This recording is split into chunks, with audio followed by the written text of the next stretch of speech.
Monsieur le Président, merci beaucoup de votre présence pour cette audition qui nous paraît très importante par rapport au numérique dans nos cœurs de ville et surtout dans nos commerces.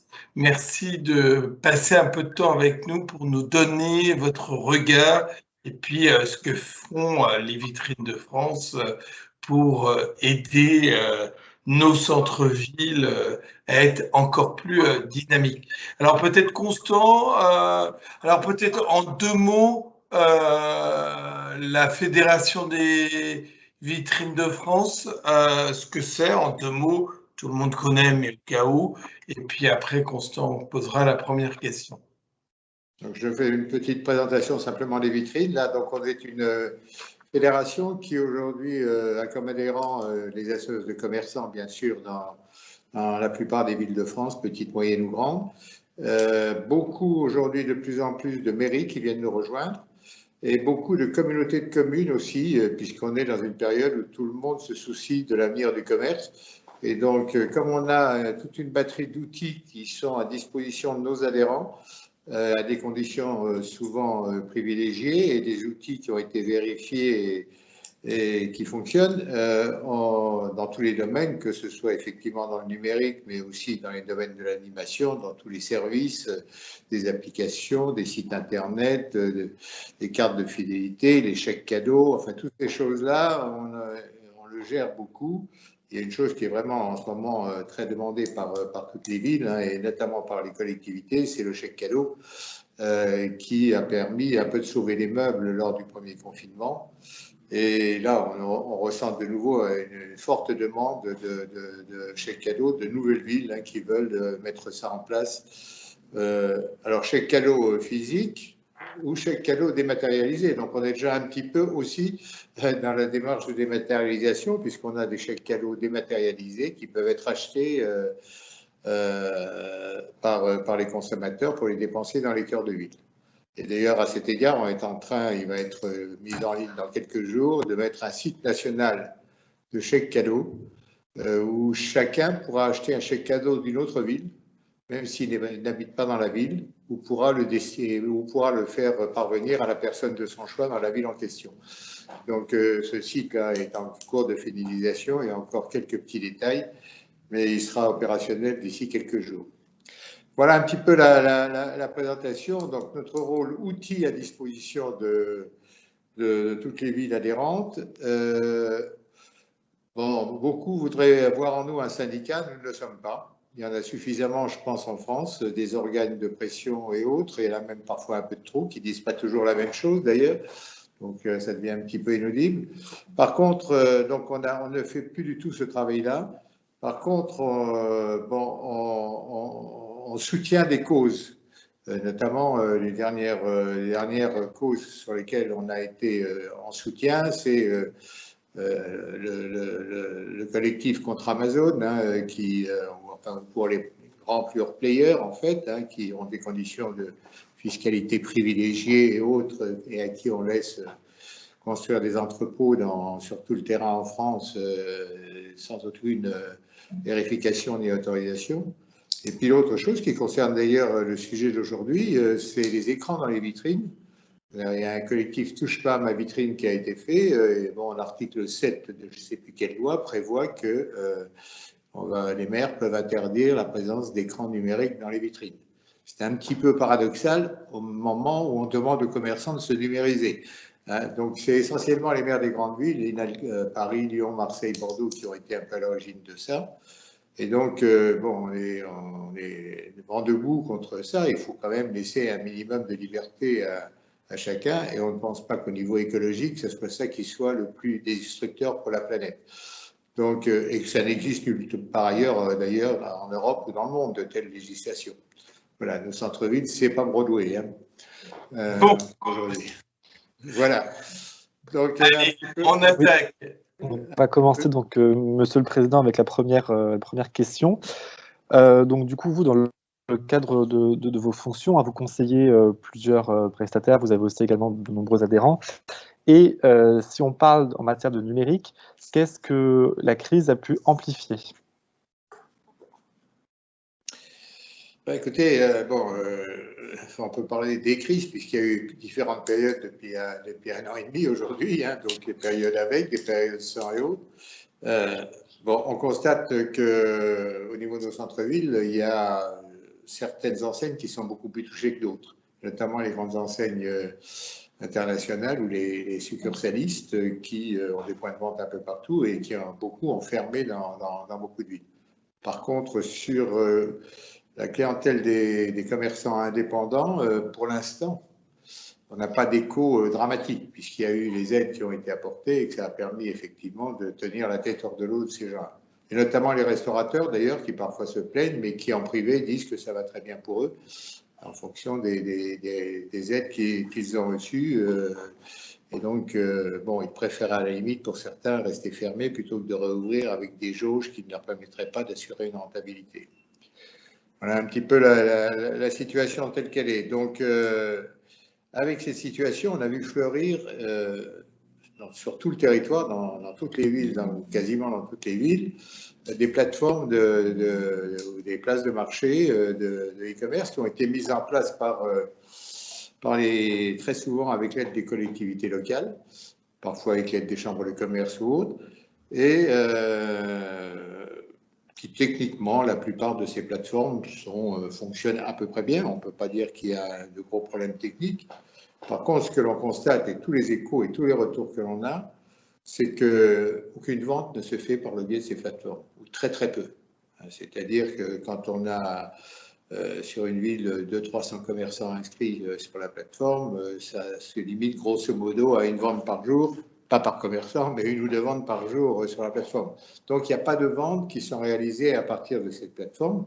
Je crois que vous savez, on en a déjà parlé d'ailleurs avec Pierre, hein, beaucoup d'argent a souvent été mis là-dedans pour des résultats qui sont particulièrement décevants. Ce qui ne veut pas dire qu'il ne faut pas aller dans ce sens-là, mais il faut prendre du temps. C'est-à-dire que nos adhérents, quand ils nous questionnent là-dessus, nous-mêmes, nous avons une place de marché, nous avons une application qui s'appelle Boutique, sur laquelle il y a toute une partie catalogue qui peut aussi servir de vente en ligne. Nous disons à tous les gens qui nous contactent, attention, si vous voulez installer ce type de place de marché ou d'application, y compris les nôtres, d'abord, prenez votre temps, motivez, formez, informez, appuyez, aidez vos commerçants au départ, de manière à ce qu'ils s'habituent à ça et à ce qu'ils utilisent cette plateforme dans la durée. Et ensuite, dans la durée, accompagnez-les et communiquez, bien sûr, au moment de lancement de cette plateforme, place de marché, communiquez largement pour qu'il y ait un maximum de consommateurs qui les chargent.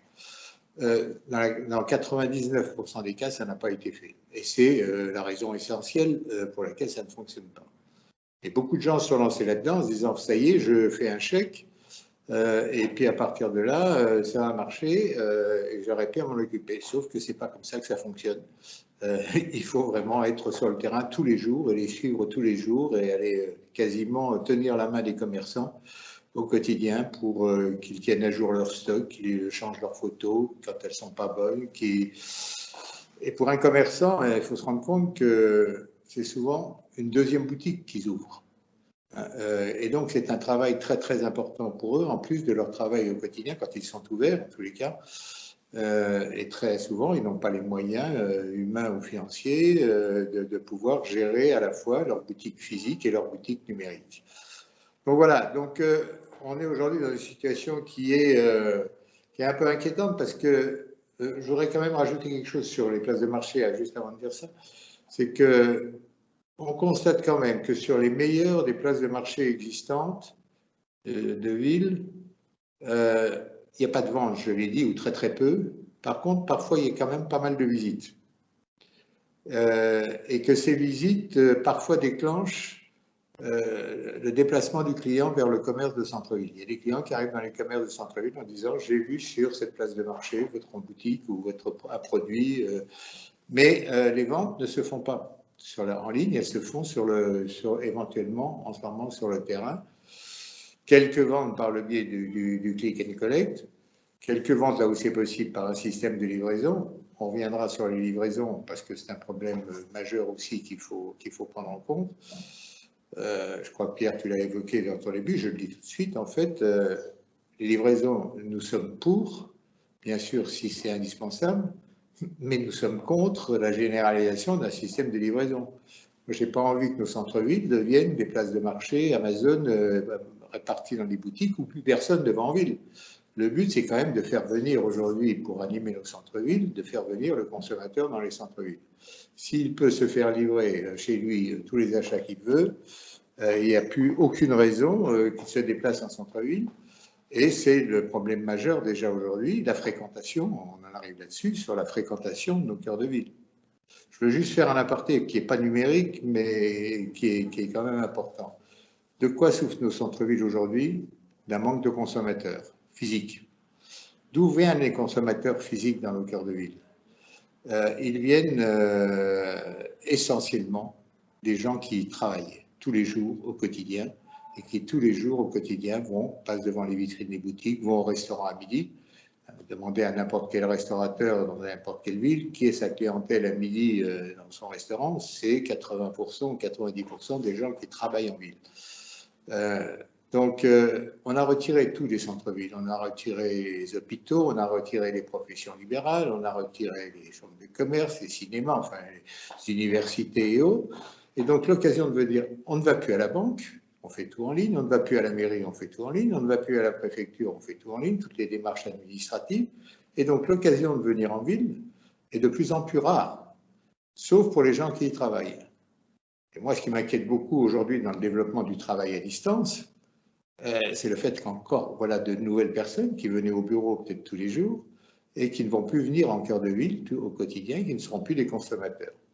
Sans parler de la crise de l'immobilier de bureau qu'on va se préparer à affronter dans l'ensemble de nos cœurs de ville dans les mois à venir. Parce que, bon, effectivement, si les gens travaillent à distance, on a besoin de moins de mètres carrés de bureau. Donc, quid de tous ces mètres carrés qui sont déjà disponibles, qui sont déjà très importants partout et qui vont encore s'aggraver. Donc, c'est toute une transformation qu'il va falloir faire. Donc, dire que le numérique va résoudre tout, on en est loin. Hein. On en est loin à la fois dans la tête des gens et on en est loin parce que un centre-ville numérique, pour moi, c'est un pis-aller aujourd'hui. Moi, ce qui m'intéresse, c'est le centre-ville physique, avec les contacts, avec les visites dans les magasins, avec les commerçants, avec les clients, la fidélisation, le dialogue. Voilà. Je ne sais pas si j'ai à peu près développé ma philosophie. Oui. Moi, je pensais aussi à autre chose, peut-être aussi qu'avec le télétravail, alors une fois que ça sera permis et qu'on pourra le faire, peut-être que la création d'espaces de coworking au sein des centres-villes peut aussi ensuite ramener de la population en centre-ville et de la fréquentation. C'est ce qu'on appelle des tiers-lieux. Je crois que c'est Jordière qui a parlé de ça. Ultra connectés.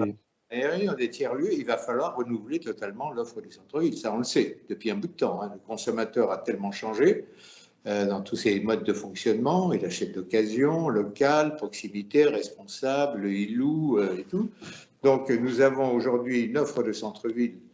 Les rayons du grand magasin centre-ville ne correspondent plus à la demande. On a notamment trop l'équipement de la personne, qui est en baisse constante dans le budget des ménages. Et justement, à cause de ces locations, de faire durer les choses et autres, et qui est prédominant dans les cœurs de ville. Donc, il va falloir trouver d'autres activités artisanales, producteurs locaux, créateurs, espaces tiers-lieux, espaces de coworking, espaces il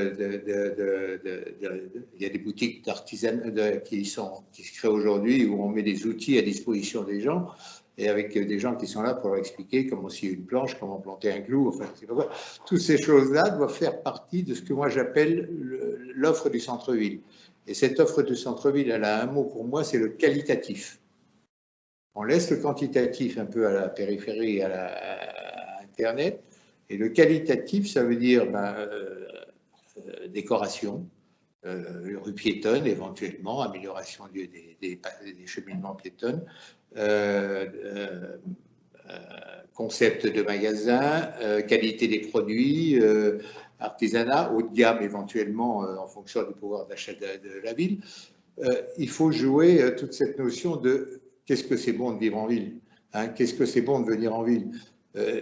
Tous les gens adorent les centres-villes, mais on ne leur donne plus l'occasion d'y venir. Et donc, où est-ce qu'on va quand on veut faire la fête, hein? On va à Place Stanislas à Nancy, dans ma ville, hein, parce que on ne va pas sur le parking de Carrefour ou de. Donc voilà, le centre-ville, c'est ça qui est son âme, son patrimoine, ses musées et tout ça, eh ben, c'est une offre considérable qu'on peut développer et améliorer. Ah, juste, j'avais une question que je voulais poser à la fin, mais que je vais poser maintenant.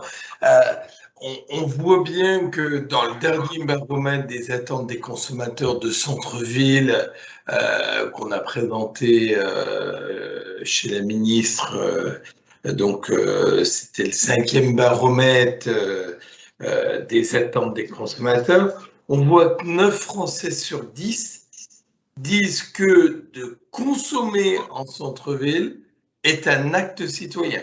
Donc il y a vraiment un retour de la part de tous les Français en cœur de ville. On voit que, alors là, le CSA nous disait, on a rarement eu un tel chiffre, que 91% des Français déclarent que les terrasses de café font partie à part entière du centre-ville et que c'est pour ça qu'on vit également dans le centre-ville. Donc, il y a plein de choses, la trace de circuits courts et tout, il y a plein de choses qui sont en train d'être bouleversées, en train d'être. Et là, je me dis, qu'est-ce qu'on fait pour garder ces clients? Parce qu'ils veulent tous revenir en centre-ville. Ils vont, à mon avis, les terrasses vont être submergées quand ils vont réouvrir. Et nous, qu'est-ce qu'on fait? Qu'est-ce qu'on fait dans les années qui viennent pour garder ces gens? Parce que là, on a vraiment, de la part des concitoyens français, voilà, un réflexe centre-ville. On se dit, aïe, les gens ont bien réfléchi et on dit, on a vu des boutiques fermées, des terrasses de café fermées. Maintenant, voilà, on veut consommer en centre-ville. Et on voit finir que 73% des gens, les plus grands utilisateurs sur Internet, de vente sur Internet, eh ben, viennent en centre-ville et délaissent la périphérie.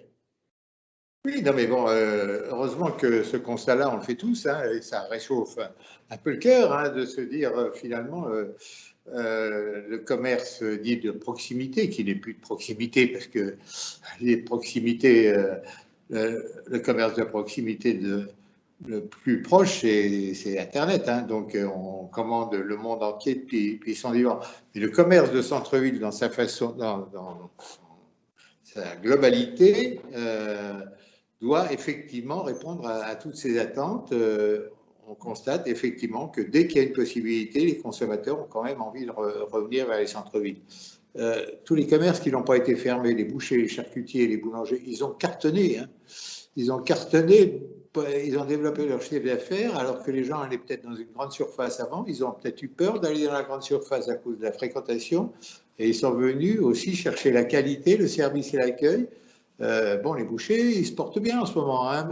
On disait que la viande, c'était fini, mais eux, pour eux, ça va. Et voilà, donc on a à la fois ces choses-là qui sont indubitables. Et donc, à nous tous de pouvoir réinventer nos cœurs de ville avec de nouvelles activités. Bon, bien sûr, se poseront tous les problèmes qu'on connaît d'accessibilité, de périmètre du centre-ville qu'il va falloir peut-être rétrécir parce que dans la plupart des cœurs de ville, le périmètre actuel correspond à celui des années 60. Il n'a pas diminué, le périmètre commercial.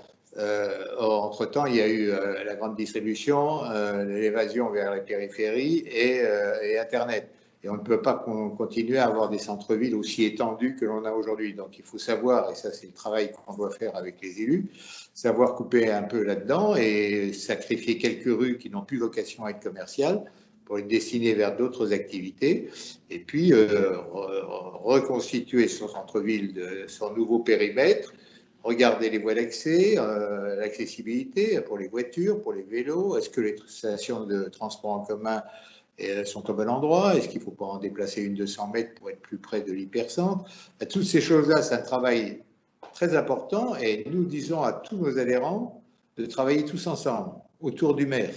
Le maire, c'est le chef d'orchestre là-dedans. C'est à lui de voir son futur centre-ville de demain et donc doivent se mettre avec lui en dehors de toute polémique personnelle ou autre qui peuvent exister ici ou là, ou d'ego qui peuvent exister. Les managers de centre-ville, les chambres consulaires, les fédérations de commerçants, les agences d'urbanisme, tous ces gens-là doivent travailler avec leurs compétences et leur savoir sur un projet global qui va être défini ensemble. Et après ça, ce projet sera à mettre en place par les permanents des différentes structures. Et à ce sujet, j'ai parlé d'ego de certains dirigeants ou élus. Il y a aussi l'ego de certains permanents de différentes structures, de la mairie, de la chambre de commerce ou autre, ou de l'association de commerçants, qui communiquent mal entre eux. Ils ont chacun leur petit précaré. Et donc là aussi, on a des expériences terrain qui sont tout à fait intéressantes, qui ont été mises en place, où on a mis tout le monde ensemble dans un même local et où les choses se passent beaucoup mieux. C'est par exemple l'exemple de la ville de Mulhouse, où à la fois les permanents de la mairie en charge de la voirie et tout ça sont là, les permanents de la chambre de commerce, les permanents de l'association de commerçants, le manager de centre-ville, tout ça dans le même bâtiment. Quand on leur pose la question, vous pouvez les appeler, ils vous disent « mais c'est extraordinaire, on se voit tous les matins, on prend le café ensemble, on se fait la bise, hein, et on a une réponse en 5 minutes alors que ça prenait 2 mois ou 3 mois avant ». Donc voilà, le programme bien défini, charge aux permanents de le mettre en route et de le faire évoluer au fur et à mesure en tenant compte de toutes les modifications que tu as évoquées, Pierre, au niveau du comportement des consommateurs. Voilà aujourd'hui notre vision un petit peu de la façon de travailler les cœurs de ville, mais je crois que vous la partagez à Centre-Ville. Hein. Bon, c'est pas le moment de se faire la guerre entre les différents acteurs. Il faut vraiment se serrer les coudes en ce moment et travailler vraiment tous ensemble. Ok. Alors, sur le problème, je veux simplement revenir sur le problème des livraisons. Je ne dis pas qu'il ne faut pas faire de livraison. Hein. Bien entendu, si le consommateur le demande, s'il va sur une plateforme et qu'il commande un produit qui demande à être livré, il faut le faire. Mais on est favorable plutôt à une sorte de conciergerie de ville. C'est ce qu'on préconise un petit peu partout. Ou alors des drives urbains, c'est-à-dire que à part les commerçants, où il y a quelqu'un qui vient chercher le produit chez les commerçants et qui le met dans le drive urbain, ou le commerçant le porte lui-même, enfin voilà, et donc le consommateur, lui, va arriver dans ses drives et va retrouver l'ensemble de ses achats qu'il a fait dans le cœur de ville dans un système interne. Et ça a cet avantage-là, c'est que ça le fait venir quand même en centre-ville, il reste en centre-ville. Alors que la livraison pure et dure, c'est vrai qu'elle m'inquiète un petit peu. Nous-mêmes, on a une société de livraison avec qui on est en contact et tout. Je les ai encore eu au téléphone l'autre jour. Et je leur ai expliqué que je ne voulais pas lancer ça sur nos plateformes et tout aujourd'hui parce que j'ai très peur, surtout si la crise dure, d'une généralisation et d'une habitude des consommateurs à se dire, de toute façon, même plus à me déplacer, pas de problème de circulation, de parking, tout ça, je me fais tout livrer. On le constate de plus en plus. C'est une mesure qui est utile en ce moment. Indispensable, mais je ne voudrais pas qu'elle se pérennise pour l'avenir, pour toutes les raisons que j'ai évoquées. Ok. Constant, par rapport, on revient un petit peu sur la numérisation. Oui. Donc justement, hein, avec cette crise qui a un peu accentué le phénomène de numérisation, et notamment en ce qui concerne le commerce de centre-ville. Est-ce que vous avez eu, alors notamment avec un de vos adhérents, est-ce que vous avez eu le sentiment que les commerçants utilisaient justement de plus en plus ce numérique, ou en tout cas faisaient leur maximum pour sensibiliser et le développer au sein de leur commerce? Et pour compléter la question, c'est par rapport, est-ce que pour toi, la taille des villes est importante par rapport à ce sujet, ou est-ce que c'est équivalent? Et par rapport à des types de commerce, est-ce qu'il y a des types de commerce qui vont de façon plus se numériser de façon plus facile parce que il y a une demande plus importante que d'autres types de commerce où on a besoin de la proximité. On parlait tout à l'heure des commerces de bouche. C'est vrai que le commerce de bouche, on va le voir et on voit le produit normalement, hein, la plupart des gens. Oui, dans les expériences qui ont été faites partout, hein, sur le terrain, par les commerçants eux-mêmes, beaucoup ont commencé pendant ce confinement, le premier et surtout maintenant en ce moment, à trouver des solutions sans pour autant faire un site internet, mais à trouver des solutions de rendez-vous, de click and collect, de choses comme ça. On mis des produits en ligne, on travaillait beaucoup sur les réseaux sociaux pour aussi y mettre des produits et essayer de contacter le consommateur comme ça. Il y a eu des prises de rendez-vous. Enfin, il y a eu plein de choses à titre individuel qui a été fait par les commerçants. Ce qui a été collectif, ça, je vous l'ai dit au début, ça n'a pas marché. Mais individuellement, tous les jours, on constate des initiatives originales de tel ou tel commerçant qui a pris telle ou telle initiative vis-à-vis de son fichier clientèle. Hein. Donc, bon, coup de téléphone, mail, envoi et autres pour dire coucou, je suis là, venez me voir, et puis j'ai des bons produits ou pour montrer le produit lui-même. Donc, pour l'instant, il y a une prise de conscience, c'est sûr. Hein. Il y a une catégorie de commerçants, notamment les plus anciens, qui ne fera plus l'effort aujourd'hui. Ceux-là, ils attendent qu'une chose, c'est de trouver un acquéreur à la limite pour leur fonds de commerce. Mais bon, la plupart des commerçants aujourd'hui ont commencé à prendre conscience de ça et ils mettent le doigt. Alors, je ne dis pas qu'ils y ont mis le bras, mais ils y ont mis le doigt, hein, pour l'instant, par différentes méthodes, chacun avec son petit truc, hein, sur Instagram, sur Facebook, sur Google, enfin partout. Aujourd'hui, c'est facile de mettre des produits, voire sur Amazon ou sur Cdiscount ou autres, hein, où on leur prend des commissions parfois gigantesques. Hein, donc, c'est pour ça qu'il faut trouver d'autres solutions, parce que bon, on ne peut pas prendre 15% ou 20% de commission sur un commerçant, sur ces grands sites-là. Donc voilà, un petit peu les retours terrain que nous avons, nous, au quotidien, puisqu'on fait une veille permanente là-dessus, que je peux partager avec vous. Super. Comme on arrive un peu à la fin de l'audition, dis-nous un peu comment tu vois le centre-ville en 2030 par rapport à tout ce qu'on a dit. Est-ce qu'il y a des grands axes que tu imagines qui vont être aujourd'hui ou bénéfiques ou sur lesquels il doit falloir faire attention par rapport au développement de nos centres-villes dans les années qui viennent? Bon, dans les années qui viennent, nos centres-villes, ils auront toujours leur patrimoine et leur histoire et leurs bâtiments. Et ça, personne ne l'enlèvera. Les villes nouvelles, bon, c'est Mickey, hein, bon, mais c'est pas une ville. Hein, et c'est vrai que quand on a la chance d'avoir, dans nos villes européennes d'une façon générale, un atout pareil, je veux dire que celui-là, on ne l'enlèvera pas. Et pour les touristes, pour la plupart des gens, je crois que ça perdurera quoi qu'il arrive. Ensuite, bien sûr, j'ai évoqué tout à l'heure, hein, il faut recomposer ce centre-ville, mais je ne dis pas que ça sera d'une seule fois, et je ne dis pas qu'il faut que ce soit figé. Ça sera au fur et à mesure de l'évolution des modes de comportement des consommateurs. Qu'est-ce qu'ils attendent de leur cœur de ville? C'est à nous à les questionner, à les sonder, à essayer de sentir un peu d'où vient le vent, et à recomposer complètement cette offre commerciale de centre-ville, recomposer ce que j'appelle les rayons, remettre de nouveaux rayons s'il manque, et comme dans un grand magasin, et supprimer ceux qui font doublon, organiser les cheminements dans les centres-villes, le cheminement piéton ou autre. Tout le monde est aussi demandeur de centres-villes apaisés. C'est pas la peine d'essayer de dire il faut garder la voiture et que le parking est la cause de tous nos soucis. Il faut des parkings, mais il faut effectivement qu'on ait des centres-villes apaisés. Ça leur apportera encore cette notion de qualitatif que j'évoquais tout à l'heure, hein, où il sera encore plus agréable, bien sûr, d'aller en ville à partir du moment où il y aura pu accéder facilement et on y trouvera une offre qui correspond à nos cœurs de ville. Alors bon, le centre-ville idéal, en 2030, a priori, je ne serai plus là pour le voir, hein, donc je ne risque pas je risque pas de me déjuger à ce moment-là, Mais je le vois comme ça.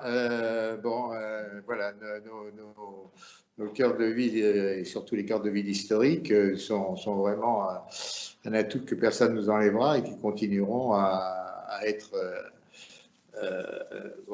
impossibles à concurrencer, si vous voulez, par n'importe quelle autre forme de commerce. Hein. Voilà, ça, personne ne peut le reprendre. Et puis, l'être humain est un animal qui a besoin de rencontrer d'autres animaux. Et donc, voilà, il y a un moment où, quand on est tout seul devant son écran 24 heures par jour, on ne parle plus à personne, hormis avec des chats, et on devient fou hein, quand on ne parle plus à personne, tout simplement. Et c'est ça qui fait que nos cœurs de ville, aujourd'hui, ont cet atout-là, c'est de faire que les gens se rencontrent, simplement. Ça doit être le lieu de rencontre, à la fois pour le plaisir, pour les achats et pour le patrimoine. Voilà. Et donc, on dépend bien sûr des règles générales, on dépend des consommateurs, bien sûr, et de l'évolution. Mais bon, pour moi, les hommes importants, c'est une énorme responsabilité qu'ils ont en ce moment, c'est les maires. Les maires ont cette responsabilité majeure de réfléchir vraiment et d'avoir un projet de centre-ville pour les années à venir. Ça ne se fera pas en 5 minutes, hein, ça ne va pas se faire par un coup de baguette magique, mais les maires, avec tous les acteurs qui seront réunis autour d'eux, ont cette charge aujourd'hui de réussir le devenir de nos cœurs de ville. Moi, j'y crois, parce qu'en général, les maires sont des hommes conscients de leurs responsabilités et autres. Mais malheureusement, très souvent, ils n'ont pas eu le temps de faire une projection, quand ils accèdent à la fonction, de faire une projection sur justement le centre-ville dans 10 ans, qu'est-ce qui va devenir. C'est un vrai travail de réflexion auquel tous les acteurs doivent collaborer. Merci beaucoup de cette audition. C'est vrai que, comme tu le disais, les maires doivent être à la manœuvre, mais on voit quand même qu'il y a quand même une volonté politique très importante de la part de nos élus pour le cœur de ville.